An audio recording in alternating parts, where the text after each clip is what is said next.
मोक्षमार्गस्य नेतारम् हेतारम् कर्मभुभृता ज्ञातारम् विश्वतत्त्वानाम् वन्दे तद्गुणलब्धये वन्दे तद्गुणलब्धये।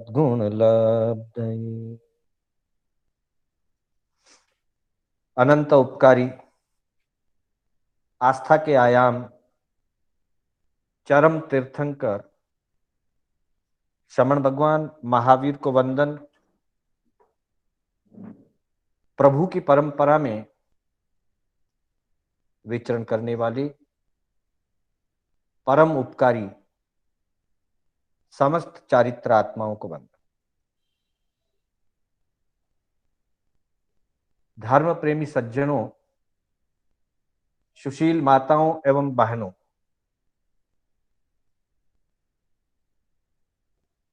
श्री कर्नाटक जैन स्वाध्याय संघ बैंगलोर के तत्वावधान में आयोजित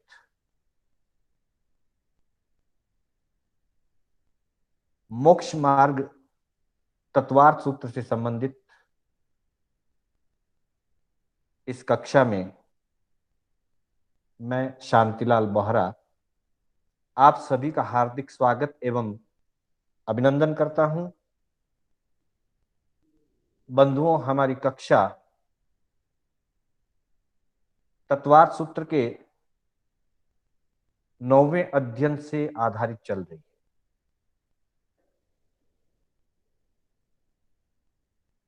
आठ अध्यायों में हमने जीव, अजीव, आश्रव और बंध, इन चार तत्वों की चर्चा की। साथ में पुण्य एवं पाप की भी चर्चा बंध तत्व के अंतर्गत आई। 9वें अध्याय में संवर एवं निर्जरा, इस प्रकार 8 तत्वों की चर्चा हो जाएगी। 10वें अध्याय में मोक्ष तत्व की चर्चा होगी।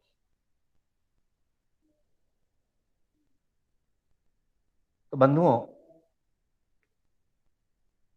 आज की इस कक्षा में हम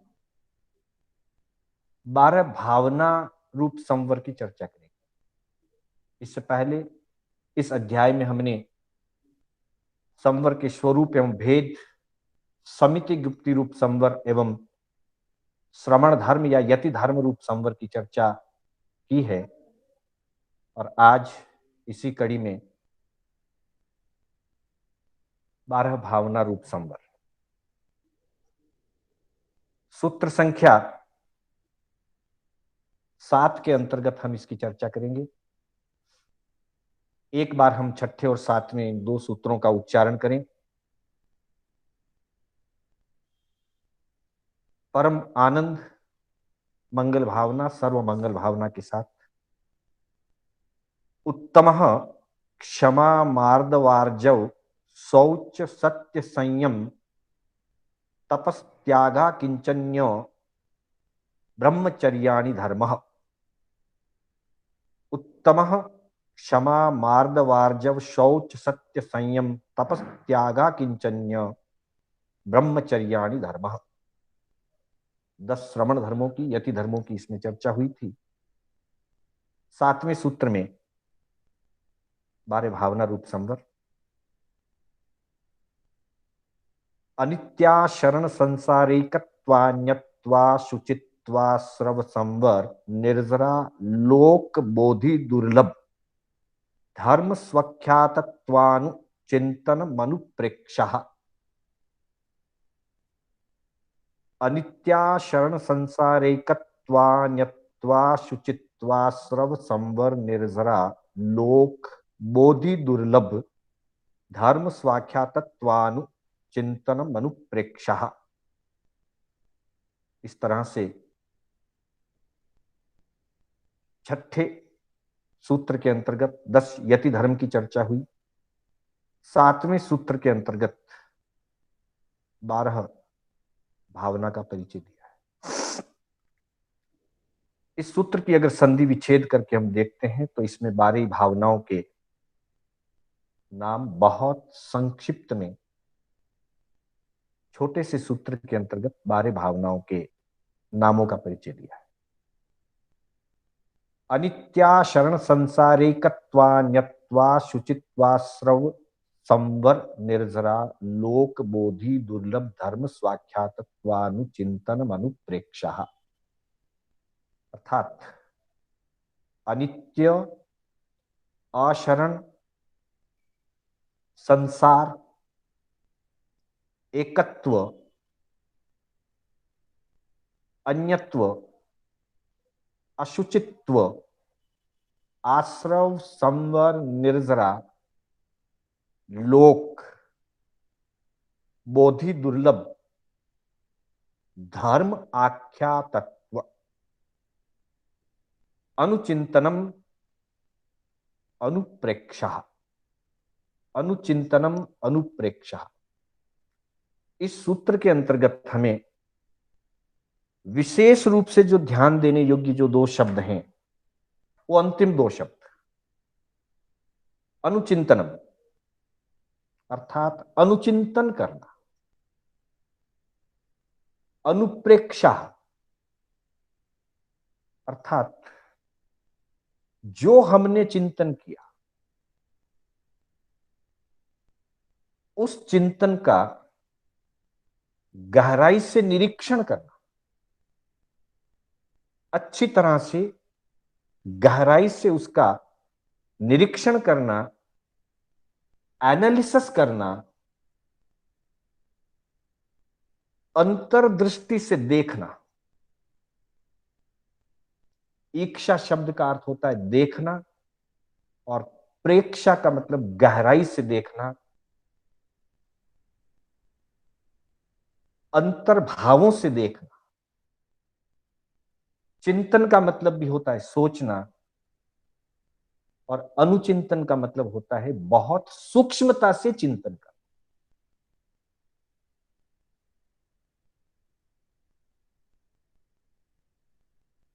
जब सूक्ष्मता से चिंतन किया जाता है तो गहराई से चिंतन होता है, और गहराई से जब चिंतन होता है तो वह विषय हमारी अंतर आत्मा में अंतर्दृष्टि से देखा जाता है। उसका नाम है अनुप्रेक्षा। तो ज्ञानियों ने हमारे भावना के लिए, हमारे भावों में वैराग्य बढ़ने के लिए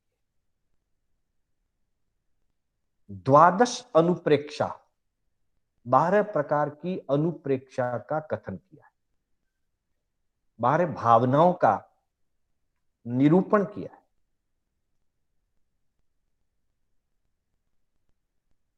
इन 12 भावनाओं को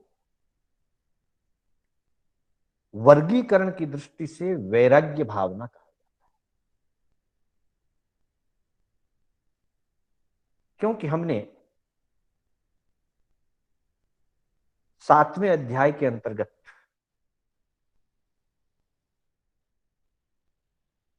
व्रतों और महाव्रतों की जब चर्चा की थी तो वहां भावनाओं का विभाजन और वर्गीकरण भी किया। जैसे 5 महाव्रतों की भावनाओं को, 25 भावनाओं को चारित्र भावना कहा जाता है। मैत्री भावना, कारुण्य भावना, प्रमोद भावना और माध्यस्थ भावना, इनको योग भावना कहा जाता है। वैसे ही इन 12 भावनाओं को वैराग्य भावना कहा जाता है। अर्थात इन भावनाओं के निरंतर अभ्यास से निरंतर इन भावनाओं के भाते रहने से, चिंतन करने से, गहराई से चिंतन करने से व्यक्ति के अंतर में वैराग्य भाव प्रस्फुटित होता है। वैराग्य मूलतः कोई बाहर की वस्तु नहीं है।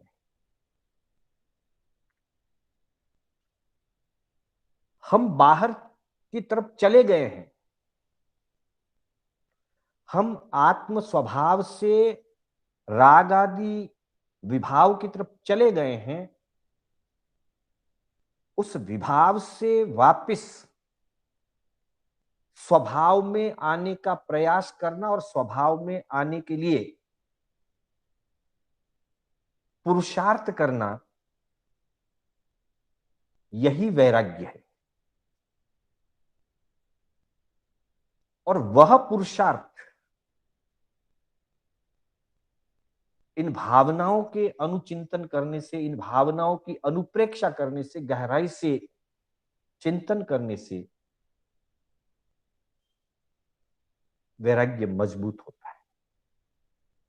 या दूसरे शब्दों में कहें, राग द्वेष घटते,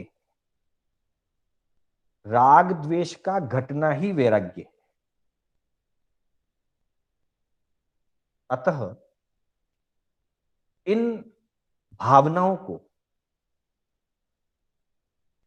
वैराग्य भावनाएं कहा। आगम में एक ही स्थान पर एक ही क्रम से इन 12 भावनाओं का निरूपण नहीं मिलता है, लेकिन अलग अलग प्रसंगों में अलग अलग अपेक्षाओं से प्रभु ने इन 12 भावनाओं का आगमों में निरूपण किया है। जैसे सूत्र के अंतर्गत जब हम देखते हैं, सबसे पहले अनित्य भावना, अशरण भावना, फिर संसार भावना, एकत्व भावना, अन्यत्व भावना, अशुचि भावना, फिर इसी क्रम में आश्रव, संवर, निर्जरा भावना, लोक भावना, बोधि दुर्लभ भावना और धर्म स्वाख्यात भावना या धर्म आख्यात भावना। ये जो 12 भावनाएं कही, इनमें से अलग अलग प्रसंगों में, जैसे ठाणांग सूत्र के अंतर्गत चौथे ठाणे में पहले उद्देश्य के अंतर्गत बताया है, 4 प्रकार के धर्म का स्वरूप वर्णन करते हुए धर्म ध्यान की बात कही। आर्त ध्यान, रौद्र ध्यान, फिर तीसरे नंबर पे धर्म ध्यान। धर्म ध्यान की स्थिरता के लिए, धर्म ध्यान की दृढ़ता के लिए प्रभु ने चत्तारी अणुपेहाओ पनत्ताओ तंजहा।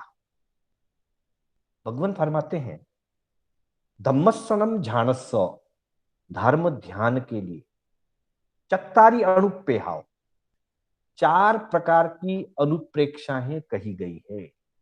अर्थात धर्म ध्यान तभी दृढ़ होगा जब जीव इन चारों का चिंतन करेगा। और उसमें बताया अनिच्च अणुपेहा, अनिच्चाणुपेहा, असरणानुपेहा, एगत्तानुपेहा, संसारानुपेहा। अर्थात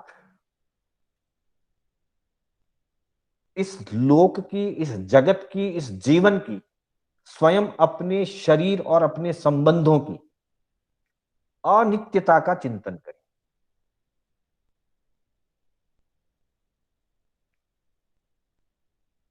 तत्वार्थ सूत्र में भी बताया है,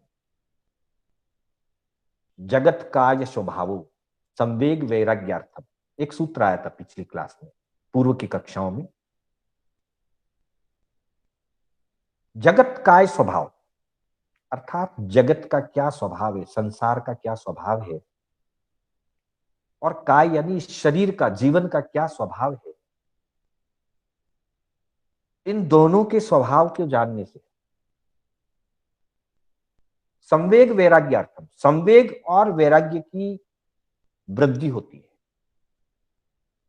अर्थात मोक्ष की अभिलाषा जगती है और संसार से वैराग्य प्राप्त होता है। तो यहां कहा गया अनिच्चानुपेहा, अशरणानुपेहा, एगत्तानुपेहा, संसारानुपेहा। जीवन और जगत की अनित्यता का चिंतन करें, अशरणता का अनुभव करें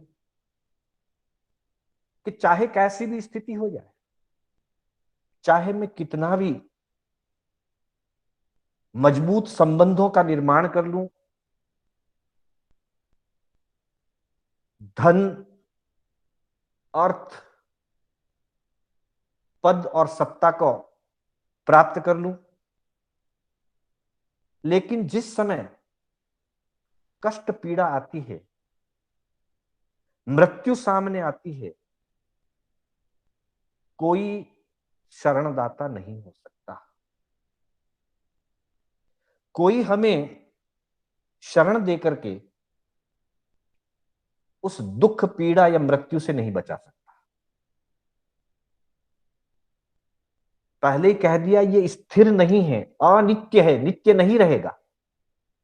और जिस समय ये जाने का समय आएगा तब कोई हमें शरण नहीं देने वाला होगा। हम किसी की शरण लेकर के और अपने आप को दुख पीड़ा या मृत्यु से नहीं बचा सके। और तब उसका संबंध जुड़ता है एगत्तानुपेय। क्यों नहीं बचा सकते? कारण है एकत्व। ये सब जो मुझे दिखाई दे रहे हैं ये मेरे हैं ही नहीं। मैं जिसको अपना मान रहा हूं, अपने शरीर से लेकर के अन्य सभी संबंध, वस्तुएं, वैभव,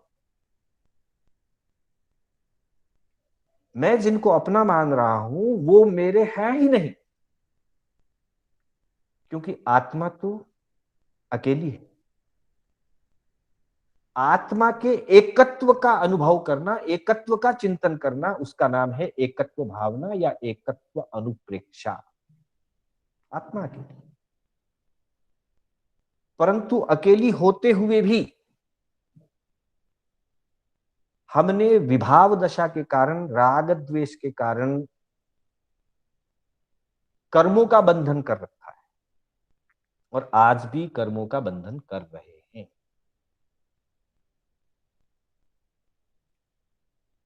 उसके कारण हमें इस संसार में परिभ्रमण करना पड़ता है। और तब संसार के स्वरूप का, संसार के विस्तार का, इस जगत के विस्तार का चिंतन करें। इतना बड़ा 14 राजुलोक का संसार और मेरी और आपकी सबकी आत्माओं ने इस 14 राजुलोक रूप संसार में अनंत अनंत जन्म मरण कर, सुई की नोक बराबर कोई स्थान हमने ऐसा अनटच नहीं छोड़ा है जहां मेरी आत्मा ने जन्म के द्वारा, मृत्यु के द्वारा, भोग के द्वारा, उपभोग के द्वारा इस पूरे लोक को ना फरसा हो। फरसने का मतलब है टच करना। मतलब हमने आकाश के एक एक प्रदेश को, संपूर्ण लोक के 14 राज्य लोक के आकाश के एक एक प्रदेश को एक बार नहीं, 2 बार नहीं, 10 बार नहीं, अनेक अनेक बार जन्म से और मरण से उसको स्पर्श किया है। फिर भी अभी तक हमारी इस संसार के प्रति जो चाहना है, इस संसार के प्रति जो लगाव है, जुड़ाव है, प्यास है इस संसार की, वो प्यास बुझी नहीं। इसका चिंतन करना संसार अनुप्रेक्षा है। ठाणांक सूत्र के चौथे ठाणे में किसी अपेक्षा से इन 4 भावनाओं का धर्म ध्यान की अनुप्रेक्षा के अंतर्गत वर्णन किया है। इसी तरह से सूत्र कृतांक सूत्र के अंतर्गत अन्नत्ते, अन्नत्ते यानी अन्यत्व, अन्यत्व भावना का चिंतन करें और तब फरमाया अन्य खलु नाति संजोगा अन्नो अहमंसी, अर्थात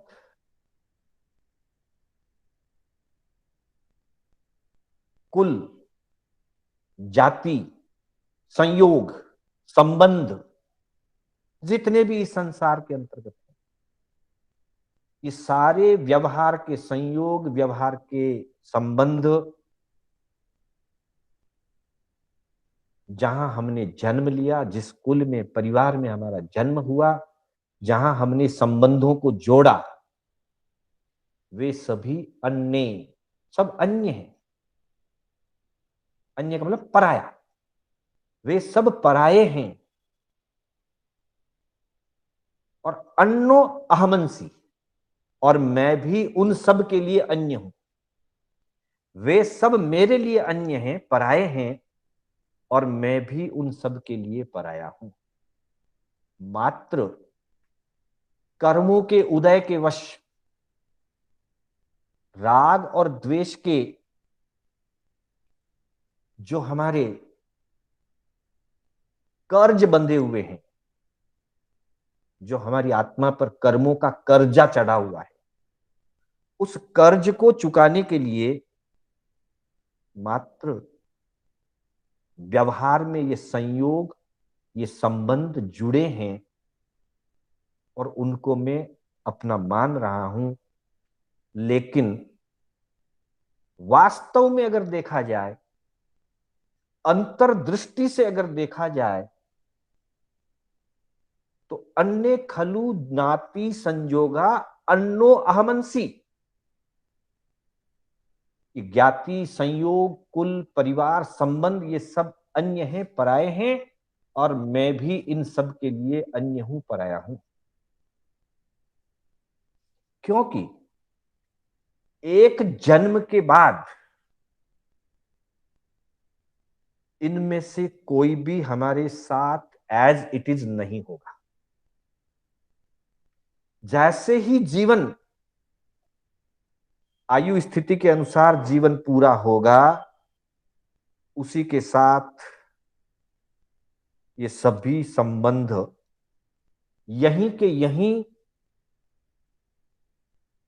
वियोग में बदल जाएंगे। ये सभी संबंध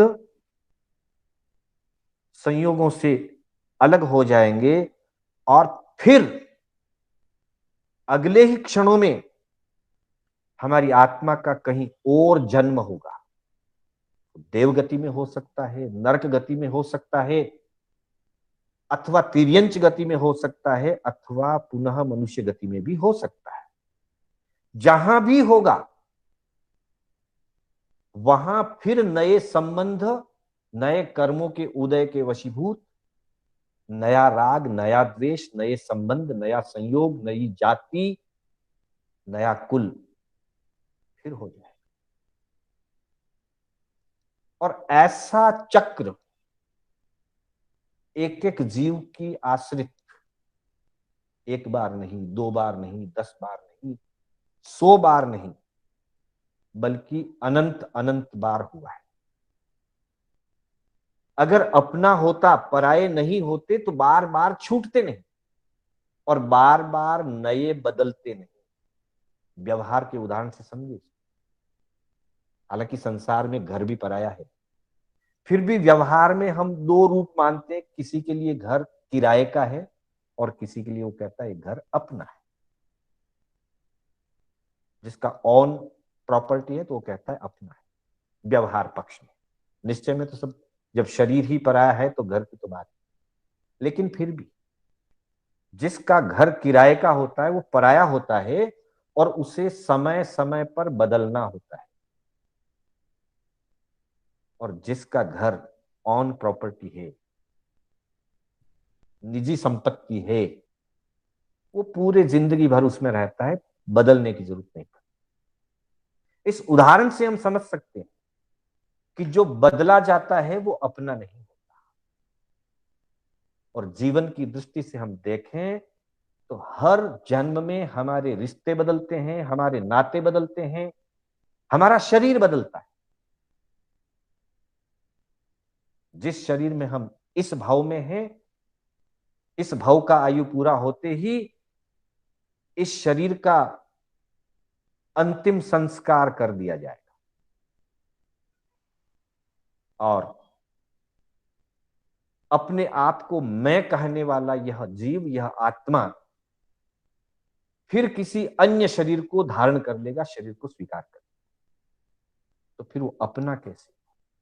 इसलिए ज्ञानी भगवान फरमाते अन्नत्ते अन्यत्व अनुप्रेक्षा, अन्यत्व भावना, अन्य खलु नाती संजोगा अन्नो अहमंसी। सभी राग द्वेष के संबंध, जाति संयोग अन्य हैं, पराये हैं, और मैं भी पराया हूं दूसरों के लिए। जैसे दूसरे मेरे लिए पराये हैं, वैसे ही मैं दूसरों के पराया। अब यह एक बात खड़ी होती है कि जब एकत्व भावना की बात कह दी कि आत्मा एक है, तो फिर अन्यत्व की कहने की अपेक्षा क्या? कथन शैली और अनुभूति के अलग अलग आयाम। एक बार व्यक्ति जब एकत्व भावना की बात करता है तो वो सिर्फ अपनी ओर देखता है कि मेरी आत्मा अकेली आई है और अकेली जाएगी। आत्मा के लिए आत्मा से परे दूसरा कुछ भी है ही नहीं। यह चिंतन एकत्व अनुप्रेक्षा है। और व्यवहार में जब देखता है कि इतने सारे हैं, इन सबको तो मैं अपना मानता हूं, मुझे लगते हैं कि ये अपने हैं, ऐसी अनुभूति होती है, तब वो चिंतन करता है ये कर्मों के कर्जे के कारण बने हुए संबंध है, पर वास्तव में ये सब पराये हैं। तब अन्यत्व भावना की बात। और अगले पद में कहा असुई अनुपेहा, अशुचि अनुप्रेक्षा। पराये हैं फिर भी ये संबंध जुड़े हैं। इन संबंधों का जुड़ने का मूल कारण राग द्वेष है और इन संबंधों का निर्माण असुचिमय होता है। इसलिए संसार की सबसे बड़ी असुचि अगर कहीं है तो वो व्यक्ति के शरीर के अंदर है, मतलब स्वयं के साथ। जिस शरीर और शरीर के निमित्त बने हुए संबंधों को व्यक्ति जितना महत्व देता है,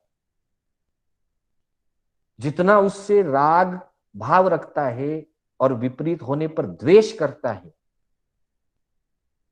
वह शरीर असुचि का भंडार है। और इस शरीर का जन्म जीव की अपेक्षा से, ये शरीर जब जीव धारण करता है तो इसका जन्म कहा जाता है।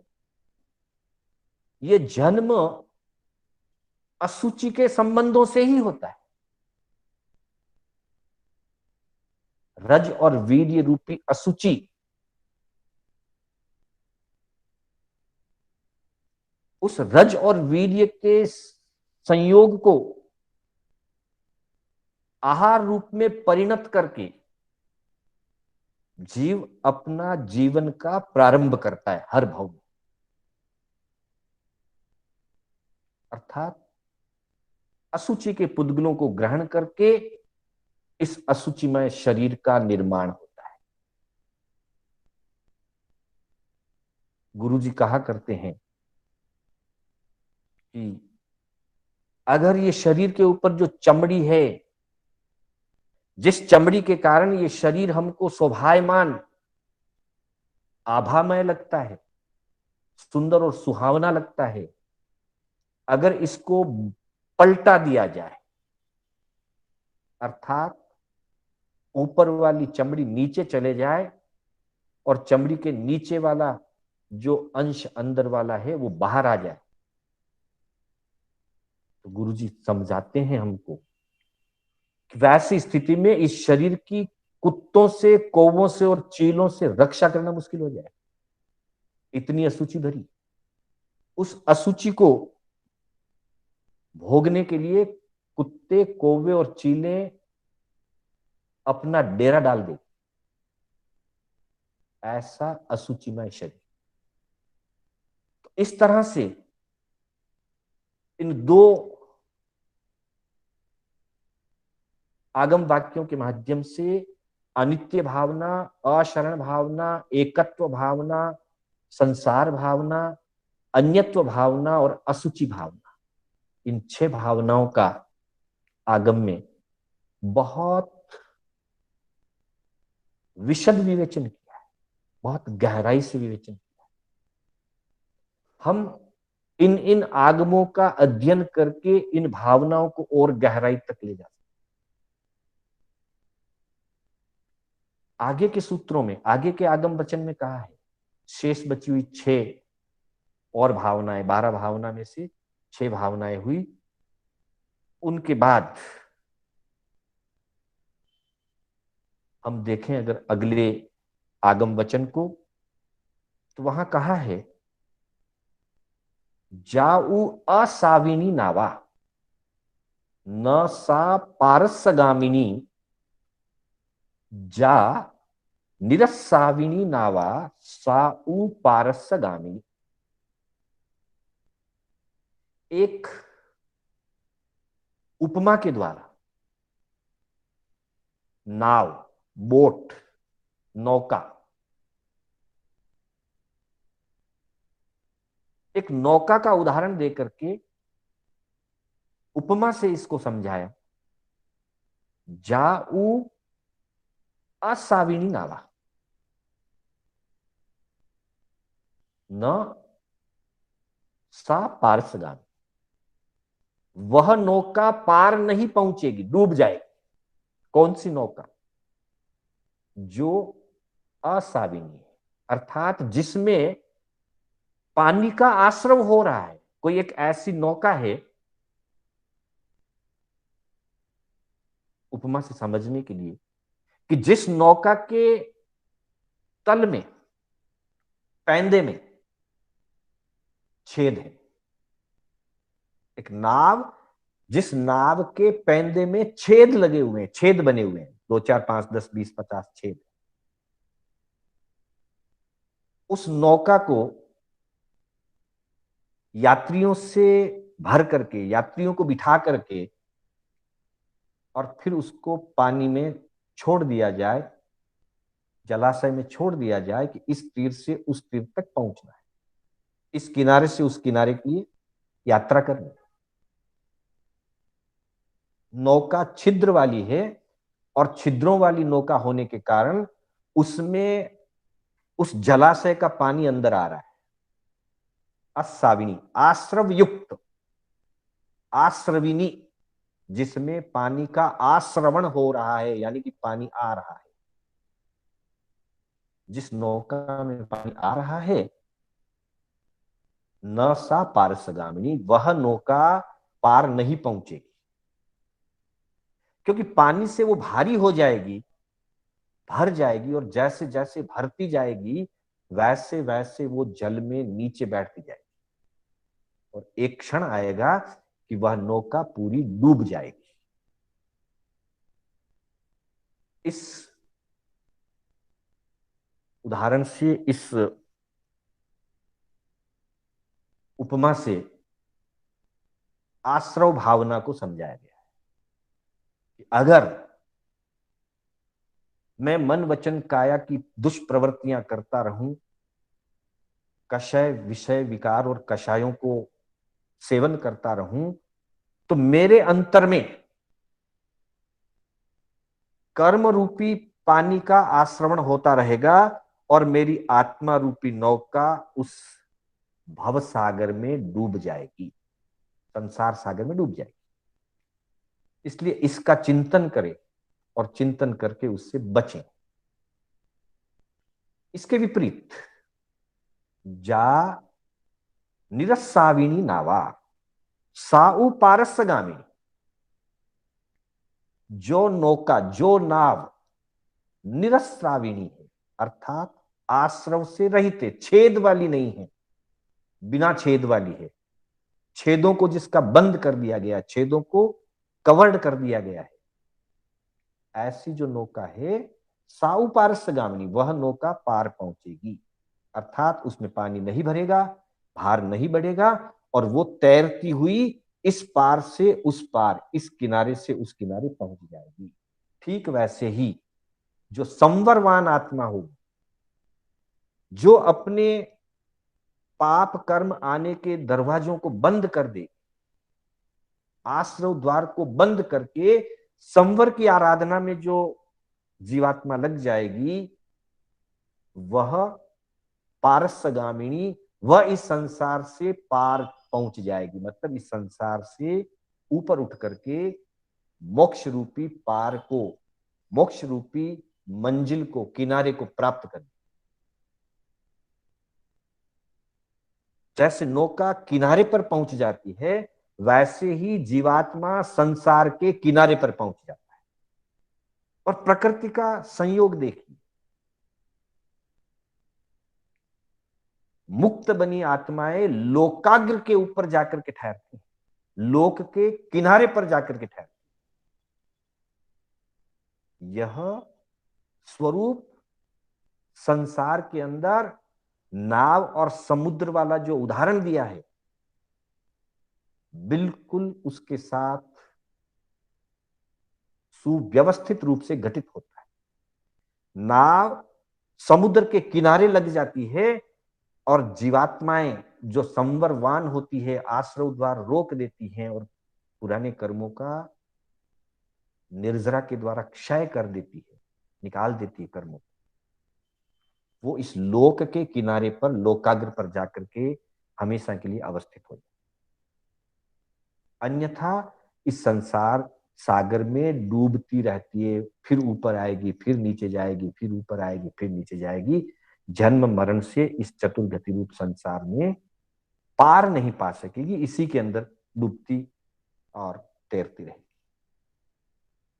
इसी तरह से लोक भावना, धर्म भावना, आश्रव भावना, संवर भावना और निर्जरा भावना, ठाणांग सूत्र के पहले ही ठाणे में बहुत सारी चीजों का वहां वर्णन हुआ, एक एक की संख्या वाली वस्तुओं का, तथ्यों का। तो उसमें एगे लोए,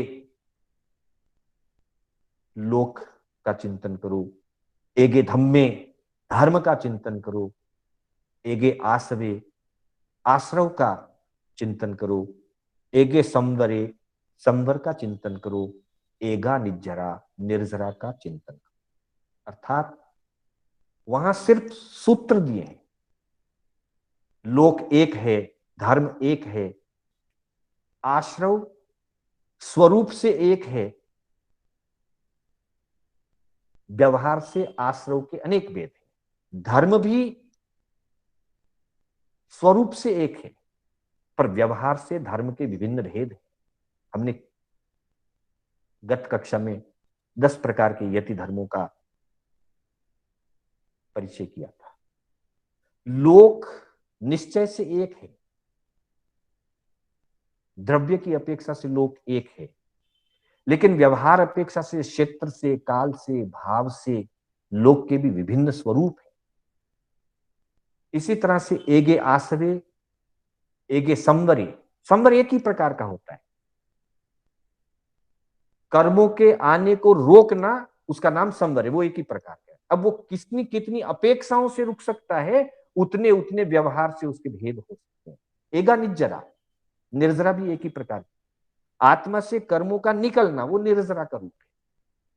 पर वो किन किन माध्यमों से निकलती है, उतने उसके अपेक्षाकृत 2 भेद बता दिए, 12 भेद बता दिए, और भी विभिन्न अपेक्षाओं से उसके भेद प्रभेद हो सकते।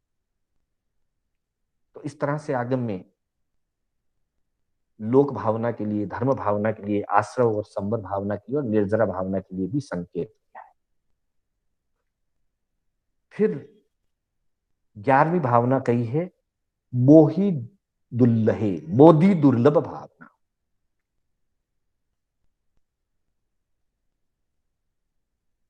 तीसरे आर्य का अंतिम हिस्सा, प्रभु ऋषभ देव का जन्म हुआ। प्रभु ऋषभ देव ने इस जगत को व्यवहारिक धर्म पहले सिखाया। आज जितनी भी टेक्नोलॉजी इस दुनिया के अंदर है, उन सारी चीजों का अगर कोई बीजारोपण के रूप में अगर देखें, फर्स्ट फाउंडेशन के रूप में अगर देखें, तो वो फर्स्ट फाउंडेशन जो है वो राजा ऋषभ देव ने किया था। तीर्थंकर ऋषभ देव वो बाद में बने, पहले वो ऋषभ कुमार बने, फिर राजा ऋषभ देव बने, फिर संसार का त्याग करके मुनि ऋषभ देव बने, और केवल ज्ञान का प्राप्त करके वीतराग ऋषभ देव बने, और तीर्थ स्थापना करके तीर्थंकर ऋषभ देव बने। तो जिस समय वे राजा ऋषभ देव थे, उस समय उन्होंने संसार के जीवों को व्यवहारिक, सामाजिक सारी चीजों का परिचय करवाया। वो उनका सामाजिक दायित्व था, एक राजा के दायित्व के नाते उन्होंने वो करवाया। और वो इसीलिए करवाया कि वो अनुकूलताएं होगी तो आगे व्यक्ति साता पूर्वक धर्म आराधना कर सकेगा। अगर व्यवहारिक दृष्टि से उसके जीवन में अनुकूलताएं नहीं होगी, उसके जीवन की मूलभूत आवश्यकताएं अगर पूरी नहीं होगी, क्योंकि उस समय कल्प वृक्ष सूख रहे थे, कर्म भूमि का प्रारंभ हो रहा था। अगर किसी व्यक्ति की मूलभूत आवश्यकताएं पूरी नहीं होगी तो वो सुखमय जीवन नहीं जी पाएगा, शांति का जीवन नहीं जी पाएगा, और ऐसी स्थिति में वो धर्म आराधना भी नहीं कर पाएगा। इस कर्तव्य भावना से उन्होंने सभी प्रकार की कलाएं, सभी प्रकार की शिक्षाएं, गणित, लिपि, एग्रीकल्चर, खेती करना भगवान ने सबसे पहले ऋषभ देव भगवान ने सिखाया। आज जितना भी एग्रीकल्चर का डेवलपमेंट हुआ है, पर एग्रीकल्चर का पहला फाउंडेशन राजा ऋषभ देव ने किया। आज चाहे जितनी टेक्नोलॉजी और गणित बड़ी हो, लेकिन गणित की पहली शिक्षा, अनेक प्रकार की भाषाएं, अनेक प्रकार की लिपियां, स्क्रिप्ट्स राजा ऋषभ देव ने सिखाई। फिर समय आने पर उन्होंने संयम ले लिया था, साधना करी, कैवल्य को प्राप्त किया। उसी प्रसंग में भरत जो राजा बन चुके थे, भरत महाराज के यहां चक्र रत्न प्रकट हुआ। जब वह चक्र शिखंड की साधना करने के बाद भी राज्य दरबार में, राजसभा में प्रवेश नहीं कर रहा था, तब पता चला कि बाकी सबको तो जीत लिया गया है, लेकिन 99 भाई बाहुबली और अन्य 98 भाई, ये अभी तक स्वतंत्र राज्य के राजा हैं। जब तक वे मेरे अंडर में नहीं आ जाएंगे, चक्रवर्ती के अंडर में नहीं आ जाएंगे, तब तक चक्रवर्ती पना पूरा सफल नहीं होगा। तब भरत चक्रवर्ती ने उस व्यवहार से, भरत जी कोई राज्य के लोलुप नहीं थे, उनमें कोई राज्य लिप्सा नहीं थी, लेकिन चक्र की जो प्रकृति है, चक्र का जो जीत व्यवहार है चक्रवर्ती पने का, वो उस व्यवस्था के अंतर्गत था। उन्होंने अपने भाइयों से कहा कि आप मेरे अंडर में आ जाओ। बाहुबली नहीं माने, वो युद्ध के मैदान में उतर गए। वो घटना हमको सबको मालूम। बाद में बाहुबली ने भी संयम दे लिया। बाकी के जो 98 भाई थे, उन्होंने विचार किया कि जो राज्य पिताजी ने हमको दिया है, भरत को उनका हिस्सा दिया, हमको हमारा हिस्सा दिया, भरत हमसे ही क्यों लेना चाहता है। तो वो इसकी परीक्षा करने के लिए, वो इस समस्या का सम्यक समाधान निकालने के लिए प्रभु के चरणों में गए और प्रभु चरणों में अपनी बात रखी कि ये स्थिति, हमको क्या करना है। तब भगवान ने फरमाया, बोही दुल्लहे संबोही खलु पेच्च दुल्लहा। तुम बोध को प्राप्त करो। बोध का प्राप्त होना बहुत दुर्लभ है। राज्य तो अनंत बार मिलता है, वैभव, सत्ता, उपभोग के साधन तो अनंत ही अनंत बार मिलते हैं। आज भरत तुमसे मांग रहा है, कल कोई और छीन सकता है, परसों कोई और राजा राज्य के ऊपर आक्रमण कर सकता है। ये सब चीजें आनी जानी, परंतु सम्यक बोध, आत्म स्वरूप को जो पहचान लेता है, उसके लिए फिर कोई चीज परेशानी नहीं। और वो बहुत कठिन है, वो बड़ी दुर्लभ है। और तुमको ये अवसर मिला है। प्रभु ऋषभदेव अपने संसारी पुत्रों से ये बात करते हैं कि तुमको ये अवसर मिला है, तुम्हें ये धर्म श्रवण करने का अवसर मिला है। तीर्थ और तीर्थंकरों का संयोग मिला है, फिर तुम बोध क्यों नहीं प्राप्त कर। संबोही खलु पेच्च दुल्लहा। इस संसार में सब कुछ मिल सकता है, अनंत अनंत बार मिलता है, लेकिन आत्मबोध, सही सम्यक दर्शन, शुद्ध सिद्धांत पर दृढ़ श्रद्धा का मिलना अत्यंत दुर्लभ है। उत्तराध्ययन में भी फरमाया है,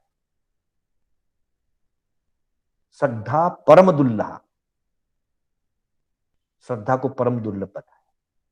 तो इसका चिंतन करके व्यक्ति अपने बोध को प्राप्त करे, वो संबोधि भावना है या बोधि दुर्लभ भावना। और आखिरी है धर्म भावना। उत्तम धम्म सुई दुल्लहा। उत्तराध्ययन सूत्र के अंदर प्रमाद से मुक्त होने के लिए प्रभु बार बार अलग अलग अपेक्षाओं से प्रभु ने फरमाया है, समयम गोयम मापमाए, समय मात्र का प्रमाद न। तो वहां उत्तम धर्म के श्रवण को दुर्लभ का है। उत्तम धर्म अर्थात जिनेश्वरों का जो धर्म है, उस धर्म का श्रवण होना बहुत दुर्लभ है। ऐसा विचार करके धर्म श्रवण की तरफ आगे बढ़े। इस तरह से हमने आज समय व्यतीत होते बहुत समय निकल जाता है। 12 प्रकार की इन भावनाओं का चिंतन कैसे करें, ये 12 भावनाएं क्या है, इनका बिल्कुल संक्षिप्त परिचय आपके सेवा में रखा। कुछ बातें इससे संबंधित और है, उनको हम कल की क्लास में आगे लेंगे और फिर आगे का विषय करेंगे। आया है, मैं अपनी क्लास को यहीं विराम देता हुआ आप सभी का आभार व्यक्त करता हूं। साथ ही मेरे बोलने में कोई स्खलना हुई हो अथवा आगम विरुद्ध कथन हुआ हो, जिन्नाज्ञा के विपरीत कोई कथन हुआ हो, तो उसके लिए मैं आप सभी की साक्षी से, आत्म साक्षी से, संघ की साक्षी से, पंच परमेश्वर की साक्षी से मिच्छामि दुक्कड़म करते हुए अपनी